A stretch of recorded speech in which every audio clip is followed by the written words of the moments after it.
అమ్మాయి ఒక్కసారి ఈ సినిమాలో హీరోయిన్ గా కళ్ళ ముందు రాబోసరికి అసలు ఏంది ఇది నిజమేనా అనిపించింది. ఇప్పటికీ అలాగే ఉందా? కొంచెం సన్నబడింది, నేనే కొంచెం తిని పెంచమ్మా, తెలుగుకి సరిపోదు, కొంచెం ఎక్కువ సైజుల్లో ఉండాలని చెప్పా.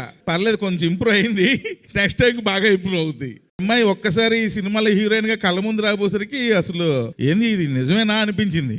ఇప్పటికీ అలాగే ఉందా? కొంచెం సన్నబడింది, నేనే కొంచెం తిని పెంచమ్మా, తెలుగుకి సరిపోదు, కొంచెం ఎక్కువ సైజుల్లో ఉండాలని చెప్పా. పర్లేదు, కొంచెం ఇంప్రూవ్ అయింది, నెక్స్ట్ టైంకి బాగా ఇంప్రూవ్ అవుతుంది. నమస్తే అండి, నా పేరు త్రినాథ్ ఇక్కడ. నిన్న మజాక టీజర్ రిలీజ్ ఈవెంట్లో నేను మాట్లాడిన మాటలు చాలామంది మహిళలకి మనసుకి నొప్పించిందనే విషయం నాకు అర్థమైంది. అయితే ఇది అందరికీ చెప్తున్నాను, నేను ఏదో నవ్వించే ప్రయత్నంలో అనుకోకుండా నా నోట్లోంచి వచ్చిన మాటలే తప్ప నేను వాంటెళ్ళి చెప్పింది కాదు. అయినా సరే మీరందరికీ మనసు నొప్పించింది కాబట్టి తప్పే. కాబట్టి నేను మనస్ఫూర్తిగా మీ అందరికీ క్షమాపణలు తెలియజేస్తాను. పెద్ద మనసు చేసుకుని క్షమించండి, ఎందుకంటే మా ఇంట్లో కూడా ఆడపిల్లలు ఉన్నారు. నేను అంశు గారికి కూడా నేను క్షమాపణ తెలియజేస్తాను.